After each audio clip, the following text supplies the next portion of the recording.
Hablemos de tecnología y cerebro, pero para entender la tecnología y su efecto en el cerebro, tenemos que entender un poquito cómo funciona el cerebro y cómo éste aprende. Entendamos que somos una especie que tiene la ventaja de llegar a este planeta o este mundo con un cerebro inacabado. El tener un cerebro inacabado nos da la posibilidad de adaptarnos a nuestro medio ambiente, el poder solucionar conflictos que se nos van presentando. Si nosotros naceríamos con un cerebro acabado como otras especies, no podríamos tener esta capacidad de adaptarnos a diferentes entornos. Entonces nuestro cerebro se va a ir construyendo a la par que nosotros vamos creciendo, a la par que los años van pasando. ¿Cómo aprende entonces nuestro cerebro? Nuestro cerebro básicamente aprende por repetición. ¿Qué quiere decir eso? Cuando nosotros generamos un movimiento, por decirles, tomando un ejemplo, nosotros conectamos cierto tipo de neuronas. Estas neuronas, mientras más vayamos repitiendo el movimiento y perfeccionando el movimiento,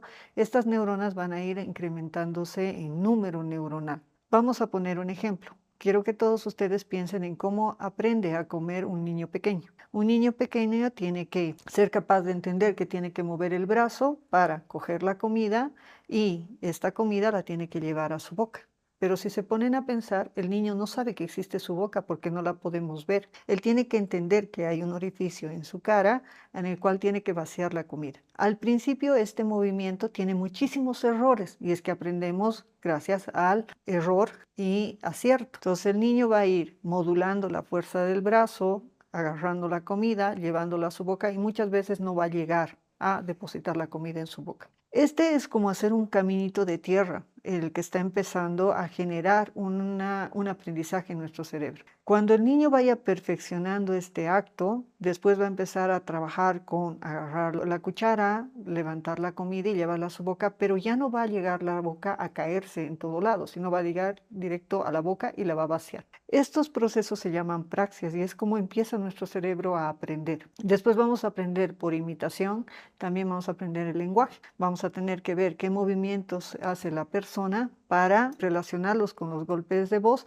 y generar un conocimiento. Entonces, nuestro cerebro aprende de inicio por repetición. Esto hace que se genere una teoría o una idea que se llama la idea primada. ¿Qué quiere decir eso? Que hay una idea base que es la más fuerte, que va a generar otras ideas asociadas a estas y que va a ser mucho más fácil jalar estas ideas asociadas en relación a la idea primada.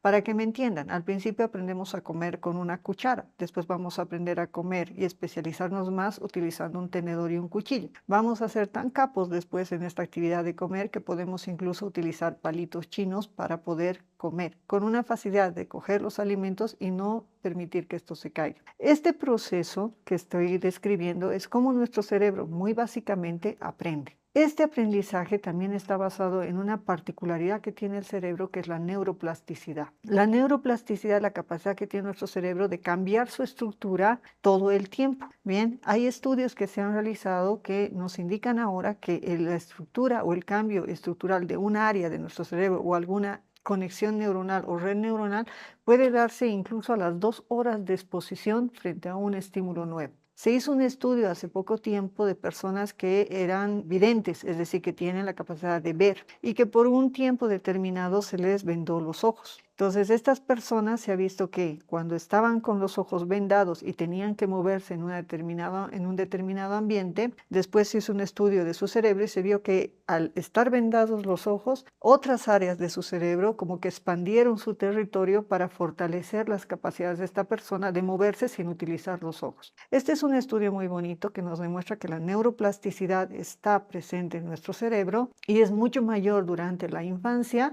y va disminuyendo poco a poco con el paso de los años, pero nunca deja de existir. Ese es un factor que ayuda a entender el aprendizaje en nuestro cerebro. Otro factor muy importante es lo que se conoce como podas neuronales. Las podas neuronales son dos, se dan alrededor de los 3 años y otra alrededor del proceso de la adolescencia, en la pubertad o adolescencia, primeros años de la adolescencia. Esta poda neuronal, para que me entiendan, es como cuando yo tengo un arbolito que está creciendo y este arbolito tiene múltiples ramas y muchas hojitas, pero crece hacia todo lado, ¿vale? Esto es lo que generalmente ocurre cuando el cerebro está iniciando su estructura estructuración de cero o incluso mucho antes de nacer, unos 2 o 3 meses antes del nacimiento, y que va a llegar a estar frondoso, si ustedes quieren, alrededor de los 3 años. Este cerebro tiene que podarse para que nuevamente crezca mucho mejor posteriormente y se especialice en ciertos aprendizajes. Entonces, lo que hace la primera poda neuronal, como la segunda, es eliminar las ramas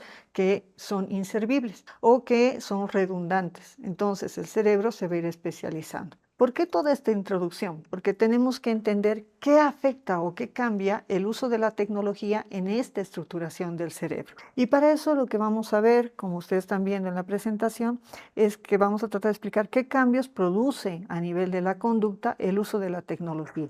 Y para eso tenemos que entender dos conceptos claves. Vamos a identificar lo que es un nativo digital y lo que es un migrante digital. Para que me entiendan, vamos a poner un ejemplo. Vamos a poner 3 generaciones. Una persona que esté rondando alrededor de los 70 años, una persona que tenga unos 50 años y una persona que tenga entre 10 y 15 años. Esta persona de 70 años no nació con la tecnología, de hecho no conoce la tecnología. La de 50 años es a la quien vamos a llamar como migrante digital. ¿Por qué? No nació con la tecnología, pero ha migrado a la tecnología. ¿Por qué? Porque su trabajo y todo lo que nos pide el contexto en este momento tiene que ver con la tecnología, pero no nació con la tecnología. Su cerebro se estructuró en otra realidad en la que tal vez no había el contacto tan frecuente con la tecnología. El nativo digital es aquel que ya nació con la tecnología, en el cual está embebido en la tecnología incluso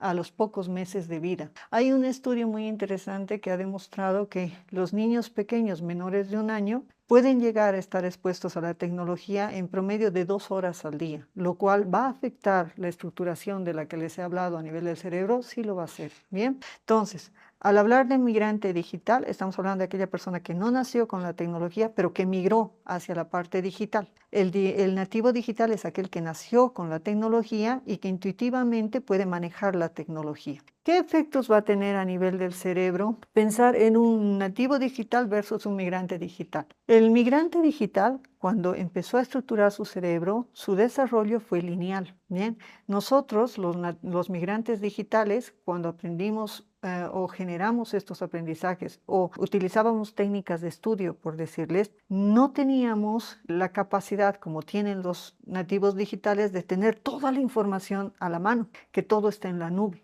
Nosotros teníamos que generar un plan de aprendizaje, una secuencia de pasos y seguir la secuencia de pasos para obtener el objetivo que queríamos. Y si se presentaba alguna alteración en ese objetivo, teníamos que ser capaces de generar un plan alterno, evaluando nuestro resultado para generar una nueva meta, ¿no? Cómo llegar a la meta. Ese proceso de desarrollo lineal en nuestro cerebro nos ha permitido generar un tipo de atención sostenida. Es decir, nos enfocamos en un estímulo, generamos un plan, pero para llegar al final del plan, nuestro tipo de atención que teníamos que tener era sostenida y trabajar muy bien con lo que es la memoria de trabajo. Teníamos que ser capaces de resumir libros porque no los teníamos en formato digital y muchas veces los libros no los dejaban en la biblioteca, teníamos que trabajar en la biblioteca, lo cual hacía que seamos capaces de generar esquemas, mapas mentales, cuadros sinópticos, resúmenes de grandes cantidades de información, pero siguiendo una línea. ¿Qué sucede en el cerebro de un nativo digital?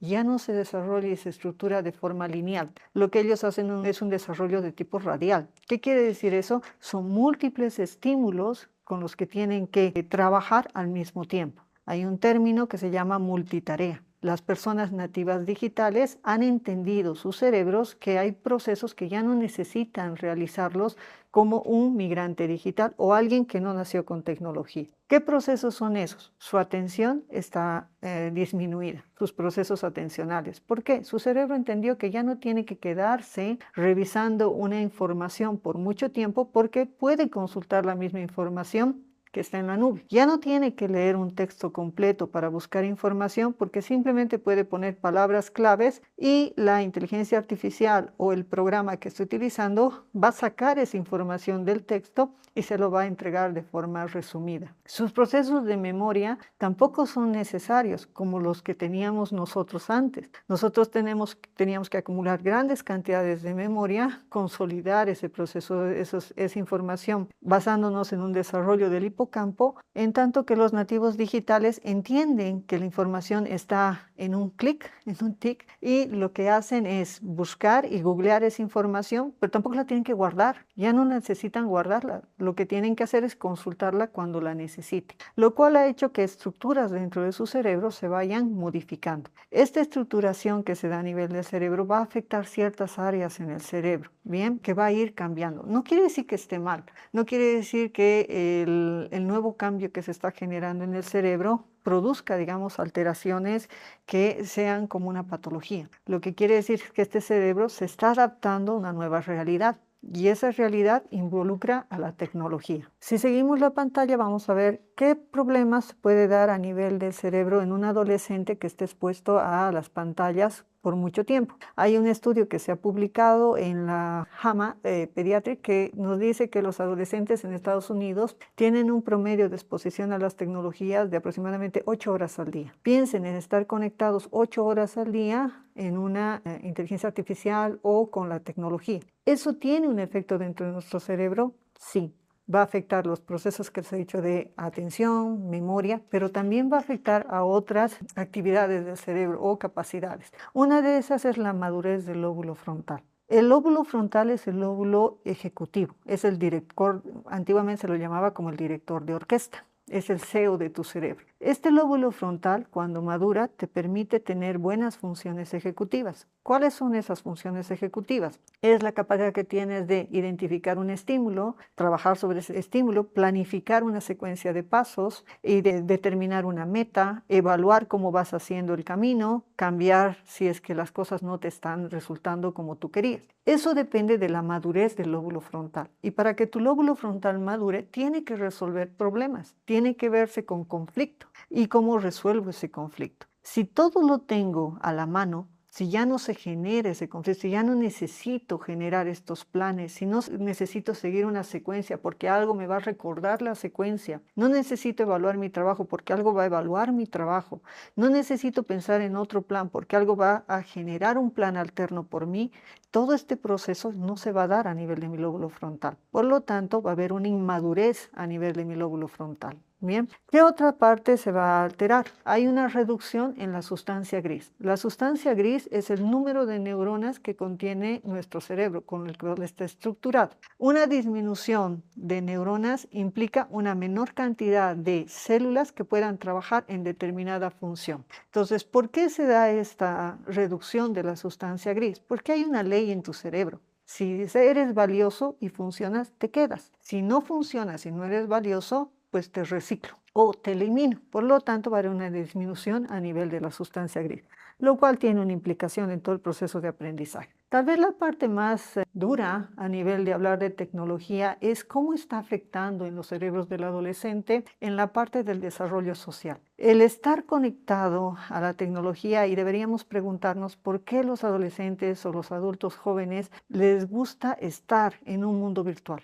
Porque la tecnología es eso, es un mundo virtual, lo que te permite tener un escape del mundo real. Bien, ya no te tienes que enfrentar con problemas del mundo real, tienes que enfrentarse con problemas del mundo virtual. Pero en el mundo virtual puedes no ser tú, puedes generar una historia sobre ti que va a ser creída por las personas que conviven contigo en el mundo virtual, lo cual va a disminuir todas las capacidades de relacionamiento social que tenías que haber generado. Esto es importante, ¿por qué? Les había dicho que hay un estudio que demuestra que los niños menores de 1 año en general están expuestos a la tecnología por un promedio de 2 horas al día. ¿Qué implicaciones puede tener en el desarrollo de capacidades sociales estar expuesto a la tecnología en edades tan tempranas? De hecho, lo recomendable es que los niños no estén expuestos a tecnología menores a 2 años. O sea, niños menores de 2 años no tienen que tener contacto con la tecnología. ¿Por qué? Porque todo lo que aprendemos de relacionamiento social lo hacemos mirando a las demás personas, mirando los gestos de las demás personas,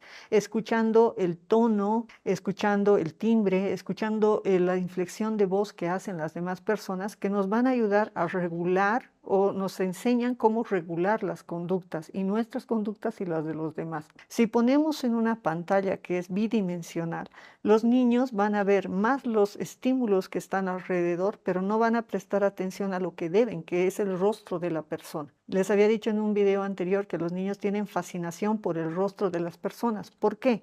Porque el rostro de las personas les ayuda a desarrollar esa capacidad social que les va a servir para toda su vida. No olvidemos que el ser humano es un ser gregario. Somos seres que necesitamos de estar relacionados con las otras personas para desarrollarnos adecuadamente. Entonces, si a un niño yo les pongo la tecnología, le estoy quitando esa capacidad de desarrollar esas herramientas de tipo social. Al mismo tiempo se ha visto que muchos papás dicen, pero es que no es que yo le pongo la tablet o el celular a mi hijo pequeñito, pero también se ha visto que hay una implicación en que haya tecnología o el uso del celular por parte de los padres cuando están en un ambiente con un niño pequeño. Me explico. Cuando un padre está cuidando a su hijo pequeño y está con un celular o está enganchado a la tablet o está enganchado a la computadora, la tecnología que sea, produce menos palabras de las que debería producir. Por lo tanto, cuando produces menos palabras, no le estás dando el estímulo adecuado para que el niño desarrolle capacidades adecuadas de lenguaje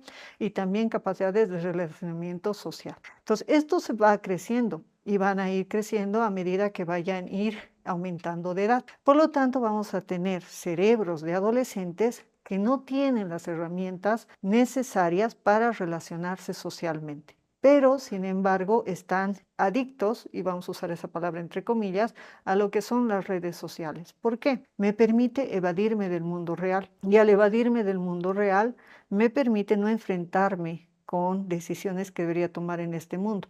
Pero también, ¿qué me permite? Crear una fantasía. Y lo malo de esto es que esa fantasía va a depender de la reacción de las demás personas. Entonces, yo despierto, tomo una foto como si estuviera súper feliz y publico, ¿no? Empezando el día con energía para enfrentarme a todo lo que va.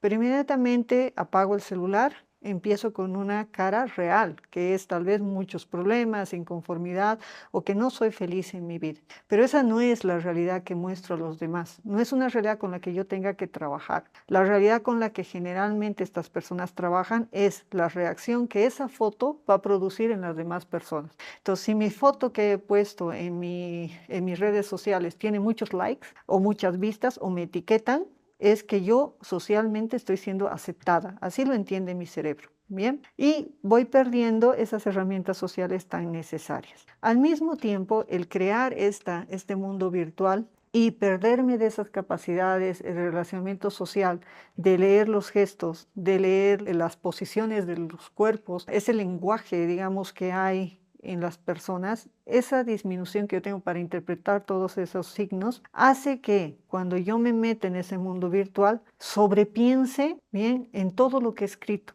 ¿Por qué? Porque si alguien me manda un mensaje y yo tengo que responder a ese mensaje, voy a pensar y sobrepensar en la posible respuesta que le voy a dar, porque no estoy segura de cómo lo va a interpretar, porque no lo estoy viendo, ¿bien? No estoy teniendo contacto con esa persona, no estoy leyendo a esa persona. Por lo tanto, cómo puede interpretar mi mensaje puede dar múltiples resultados. En el caso de los adolescentes, cuando inician, digamos, una charla, ellos le llaman estar de racha, porque dicen que mandan un mensaje e inmediatamente continúan con esa conversación todo el día. Para ellos equivale a estar en una relación social. Pero esa relación social no es real, es una relación social de tipo virtual. Todo esto ha llevado a cambios en nuestro cerebro. Pero tenemos que tomar en cuenta que todos estos cambios de la tecnología no son del todo malos. ¿Por qué? No vamos a poder evitar la tecnología, ¿no? Ya está con nosotros. La fortaleza que tiene un migrante digital es que puede limitar el tiempo de exposición a las redes, porque como no nació con las redes, no es tan dependiente a las mismas. Entonces, el migrante digital lo que hace es una técnica que me gusta mucho, que utiliza el minimalismo digital, ¿bien? Y que todos deberíamos tratar de utilizar. ¿Qué es el minimalismo digital? Y que nos puede ayudar a disminuir el impacto de las redes o de la tecnología en nuestro cerebro. El minimalismo, como su nombre lo dice, es básicamente menos no es malo. Menos puede significar más en este caso. Entonces, ¿qué es lo que hace una persona consciente del efecto de la tecnología? Yo tengo 20 páginas, estoy inscrita a 50 blogs, ¿vale? Me llega muchísima información a mi cerebro, tanta información que tiene efecto en mi cerebro, va a alterar mi cerebro, la estructura y funcionamiento de mi cerebro.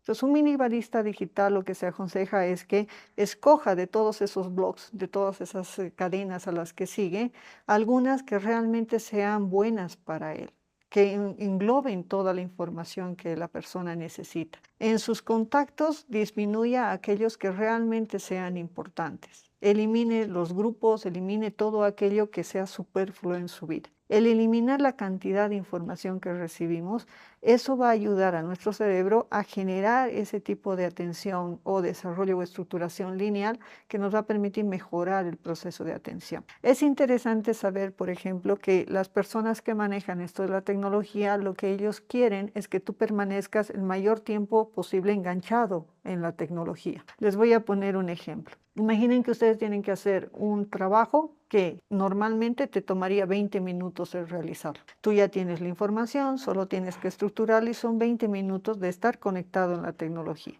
Pero ¿qué sucede cuando estás inscrito a varias publicaciones o varias páginas que te mandan notificaciones frecuentes? Tú estás trabajando en tu computadora, estás haciendo tu trabajo, pero inmediatamente aparece un cuadro de anuncio en un costado de la computadora. Ese cuadrado de anuncio que ha aparecido está generado para que tú te desvíes del proceso atencional, digas, ah, sí, qué interesante, abro y eso me va a llevar a otro y a otro y a otro. El total de tiempo que estoy expuesto a la tecnología y a la computadora ya no van a ser 20 minutos, sino van a ser 3 horas, ¿no? O mucho más. Has perdido el tiempo ir cambiando de un punto de atención a otro, siguiendo hilos de comunicación y lo que deberías haber hecho en 20 minutos se ha transformado en muchas más horas. Bien, entonces saber estas cosas ayuda a que no tengas notificaciones en tu escritorio, tengas que hacer el trabajo, enfocarte en el trabajo y acabar o la exposición a la tecnología.